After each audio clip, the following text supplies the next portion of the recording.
A seemingly innocent boy whose entire family was wiped out, but some time later, he returned with mysterious powers. Now, the story unfolds to reveal how he will take revenge against the cruel king and his army. The story begins by showing a part of the Roman Empire. Inside a tent, there is a small boy named Milo. He starts hearing strange noises. As he slowly steps outside, he can clearly see that several soldiers are attacking his tribe. These were soldiers of the Roman Empire who wanted to bring every region under their control. Milo notices that these soldiers have also killed his father. They weren't sparing anyone from the tribe. Milo couldn't bear to watch his father die, so he began moving forward. His mother couldn't leave her son alone, so she, too, came forward to protect him. But the soldiers showed no mercy to anyone. They captured Milo's mother as well. Soon, their king arrived, an extremely cruel man named Korgos. He wanted to conquer all the land and didn't want to leave anyone from the tribe alive to avoid any future rebellion. Right in front of Milo's eyes, Korgos killed his mother. His army slaughtered every last person. After the massacre, the entire area belonged to Korgos. His men hung the dead from trees and buried some underground. The whole place had turned into a graveyard. No living being was visible, except Milo, who had pretended to be dead and survived. Milo was terrified, surrounded by corpses, his head spinning from the shock. His entire family had been wiped out in a moment. Slowly, he began moving forward, confused about where to go and whether he'd ever see his family again. Milo wandered into a dense forest and collapsed unconscious under a tree. The next day, some soldiers found him unconscious and took him with them. Now, whether these soldiers were good or if they, too, would kill Milo, that would soon be revealed. Years passed, and the king had almost brought the entire Roman region under his control. Now we see one of King Korgos's men, named Gracious. He was selecting people for a competition to be held in front of the king, a fight among participants for the king's entertainment. Winners would be promoted. However, Gracious was telling his men that so far, no strong person had been found, all the participants were weak. If things continued this way, the king would never be impressed. Suddenly, Milo, now a grown man, enters the battleground. He demonstrates his strength by easily defeating all the soldiers present there. Gracious is pleased by this and adds Milo to the list of slaves, meaning Milo would now be taken to the empire to participate in the royal competition. Milo, along with the other slaves, was being transported toward the empire. But suddenly, on the same path, Princess Casey, the only daughter of the king, was also traveling. The carriage she was in got stuck, and one of the horse's legs broke. The horse was in severe pain, so Casey got down to check on it. Seeing the horse in agony, Milo rushed to help. Casey was unsure of what to do, but Milo said the horse must be freed from its pain, meaning it should be put down. He grabbed the horse's head and twisted it, instantly ending its suffering. In a way, he gave the horse peace. Casey was deeply impressed by Milo's action and quietly returned to her carriage. All the slaves, including Milo, were brought into the empire. For some reason, Casey seemed unusually happy, and she walked up to another horse, telling a man nearby, "I'll use this horse tomorrow, so make sure it's dressed and decorated properly." Now inside the empire, we are introduced to a man named Atticus, a warrior who was imprisoned. Atticus, through his men, summoned Milo to meet him. The men, loyal to Atticus, approached Milo and called for him. But Milo responded, "If someone wants to talk to me, they should come themselves." This angered the men, and they began to beat Milo. But Milo didn't back down. He fought back, landing solid blows in return. Soon, Gracious arrived and stopped everyone. As punishment, Milo was thrown into the same prison where Atticus was being held. It was becoming increasingly clear that even warriors here were treated like slaves. Atticus explained to Milo that he wanted to escape. The one who won the competition would be granted freedom. That's why Atticus declared that he would win this time and finally live his life freely. Next, we see the man whom Princess Casey had instructed to prepare the horse. He took the horse out for a ride far away. Suddenly, there was some movement beneath the ground. The horse got spooked and bolted in fear. The man fell badly into a pit, as if something had forcefully pulled him in. The next morning, in the Empire's battleground, all the soldiers were gathered. They were to fight each other, and the last one standing would be the winner. Atticus was among them and openly challenged the rest, "Who among you dares to fight me?" Milo was present there too, and he accepted the challenge. He stepped forward to fight Atticus directly. They both fought fiercely, and the match was very intense. It seemed that they were perfectly matched. Sometimes Milo had the upper hand, sometimes Atticus. At one point, Atticus noticed another fighter approaching Milo with a knife, intending to kill him unfairly. Atticus, who had never cheated in his life, pushed the attacker away and saved Milo. For the first time, Milo realized that Atticus was a good man. However, the competition was interrupted and had to be paused. It would be held again another day. We're then shown King Korgos and his commander Brocalis. They arrive in a city outside their own realm, the city where Princess Casey resides. King Korgos made his entire army halt there and decided to stay for a few days. It was later revealed that King Korgos had come to speak with Casey's parents. The point was that this city was facing economic instability, and Casey's parents were considering merging their rule with that of the Roman Empire, essentially handing power over to King Korgos. This would be beneficial for Korgos, as it would expand his control around Rome. At this point, we see Casey asking questions, curious about what the Roman Empire was truly like. Casey had spent a lot of time inside the Roman Empire, so she began speaking the truth, that the people of Rome were not good. They would do anything to seize power. Casey even advised her mother that they should not ally with the Roman Empire, because eventually, they would destroy their kingdom too. Her mother took this advice very seriously and went to convince her husband. But suddenly, Casey noticed that her old horse was running toward her. She immediately rushed to it, but its caretaker was nowhere to be seen. The horse looked terrified, as if something had badly scared it. We are then shown Milo and Atticus inside the prison, where Milo was explaining that even if they win the competition, the Romans would never let them go. The king and his soldiers saw them only as slaves, a source of entertainment. Milo revealed that those same soldiers had killed his mother and father. Atticus also shared that his own people had been slaughtered by the Romans, both had suffered the same fate. This created a strong bond between them, and they became good friends. They no longer tried to defeat or harm one another. Soon, the strongest warriors were taken to the king's palace, where King Korgos and other nobles would bid on them and recruit them into their teams. While Milo was being taken along the path, he saw one of the soldiers, the very one who had killed his parents. Milo burned with anger, but there was nothing he could do at that moment. We then see King Korgos making a deal with Casey's father. Korgos promised that he would govern the city well and stabilize its economy. In return, he wanted to spend time with Casey. Her father thought this was harmless and sent his son away, letting Korgos speak to Casey alone. Now, King Korgos began telling Casey, "I gave you the option before, if you marry me, you'll become queen, and it will benefit your father too." But it was clear from Casey's expression that she had no interest in Korgos. In fact, she hated him, because she knew what kind of man he really was, cruel and selfish. Meanwhile, in the stable, one of the horses was acting wildly and screaming uncontrollably. Casey couldn't understand what was wrong, so she called Milo to help calm it down. Milo, who used to take care of horses before, went inside and quickly brought the horse under control.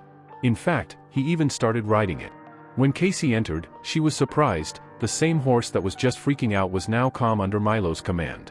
Milo explained that his entire kingdom used to take care of such horses, but the Roman Empire destroyed it all. Casey then mounted the horse for a ride, but as some soldiers were approaching, the horse started galloping quickly, and all the soldiers began chasing after them. After covering some distance, Milo and Casey shared a moment of deep eye contact, clearly showing affection. But Milo knew this kind of escape wasn't good for Casey's image, so he told her to go back. Casey responded, "Just tell them I was the one who asked you to take me out." As they returned to the kingdom, King Korgos and his soldiers caught them. Milo was immediately declared a criminal. They thought he was trying to run away with Casey. But Milo confessed that it was entirely his idea and that he took Casey out. Korgos tried to kill Milo on the spot, but Casey stopped him, saying, "I'll do whatever you say, just don't hurt him." So Korgos held back, but instead, he ordered Milo to be whipped as punishment. Milo was tortured in front of everyone. Casey didn't want this at all, but things were out of her control. Meanwhile, Gracious was speaking to one of his men about the upcoming competition.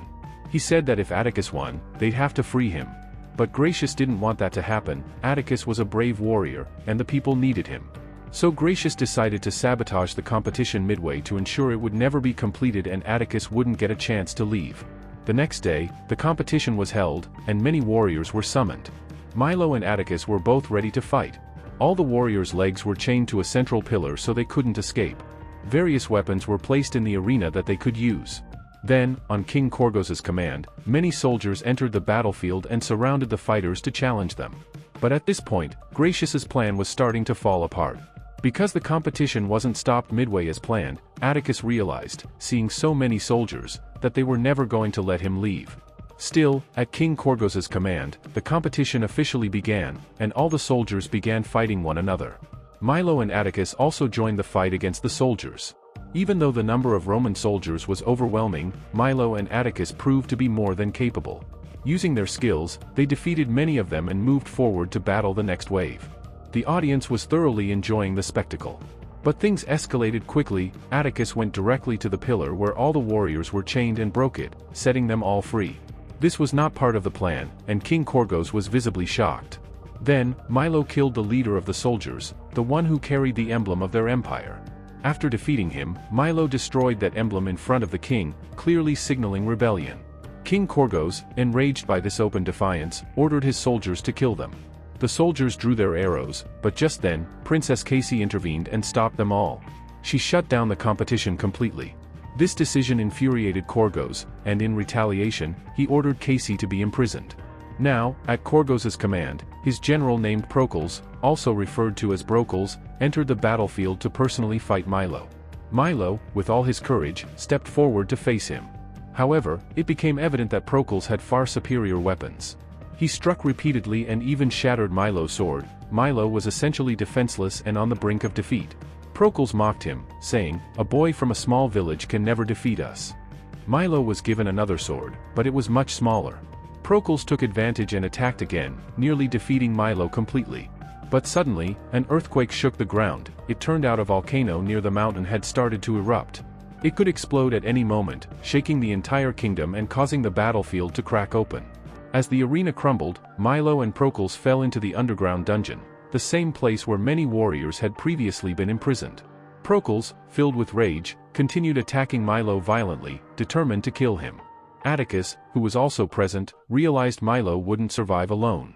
So together, they freed all the warriors imprisoned in the dungeon to help fight back. Now, Procles couldn't take them all on at once. He ran away to save himself. Earlier, he had taken advantage of the chaos and locked all the warriors inside the prison, but now they had broken free. Procles locked the door and climbed up to escape. Due to the earthquake, many people lost their lives.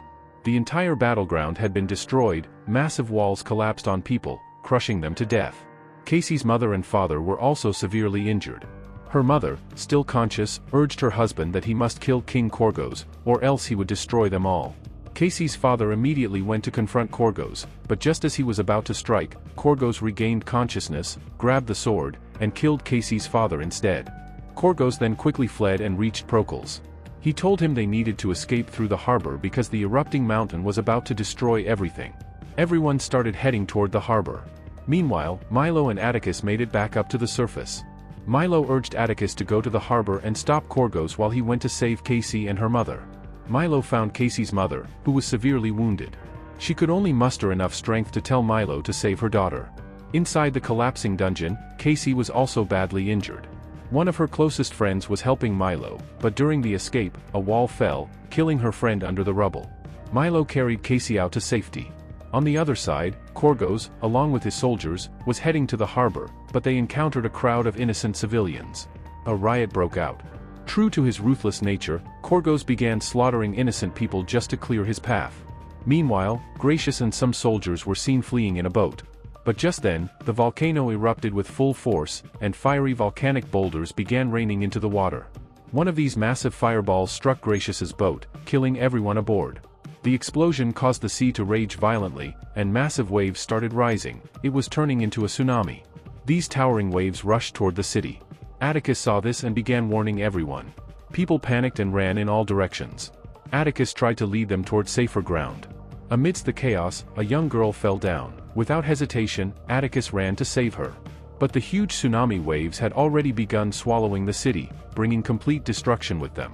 Half the city had already been destroyed, and the waves were still advancing toward the remaining survivors. Atticus carried the child and led the people toward an area with large, solid walls. Thankfully, those massive walls held back the incoming floodwaters. Half the city was still safe. Atticus quickly returned the child to her mother and left again, this time to find Milo. Milo had taken Casey into a hidden chamber to shield her from the chaos outside. Casey was praying deeply, hoping God would spare them, as she had never done wrong to anyone. After some time, when everything calmed down, Casey and Milo stepped outside. The devastation caused by the earthquake was massive, but thankfully, they soon reunited with Atticus. The reunion brought them joy, but they all knew the volcano was still unstable and might erupt again. The place was far from safe. Casey then mentioned that there was a mountain to the north, and if they could reach the top, they would be safe. With no better plan, they decided to head there. Since it was far, they returned to the battleground to retrieve horses for faster travel. When they arrived, the battleground was in ruins. Milo and Atticus went inside to free the horses, while Casey waited for them outside. But they had no idea that King Korgos had already arrived with his remaining men and had taken the horses. He also tried to capture Casey. Hearing her cries, Milo and Atticus rushed out to confront Korgos. The king immediately ordered all his soldiers, including the deadly warrior Procles, to finish them off. Atticus quickly instructed Milo to go save Casey while he stayed back to fight and distract the soldiers. Atticus mounted Casey's horse and charged after Korgos, battling numerous soldiers and even Procles, in a fierce showdown. When Korgos realized Milo was chasing him, he tried to speed up. But just then, Casey, despite her injuries, struck the king's chariot with a piece of wood. The blow caused the chariot to crash, and both she and Korgos were injured in the fall. But Milo comes there and saves him. On the other hand, Atticus is fighting fiercely with Proclus, but Proclus cleverly strikes him with a sword. Now, Atticus has limited options, so he immediately breaks the sword and uses a piece of it to end Proclus's life. However, Atticus notices the lava from the mountain approaching them. He has no other choice, so he accepts his death. He prays for peace for the souls of his fallen companions. Meanwhile, Milo and Casey work together to put handcuffs on King Korgos, trapping him there. Now, King Korgos cannot escape. Milo and Casey quickly mount a horse and attempt to flee from the disaster. But unfortunately, they cannot escape the calamity. Milo and Casey watch their destruction from a distance, and now they have no options left. They embrace each other and share their last moments together. They finally confess their love for each other. Then, with a big explosion, everyone perishes. In the end, we are shown the stone pieces of Milo and Casey, which were together. And thus, our story ends here.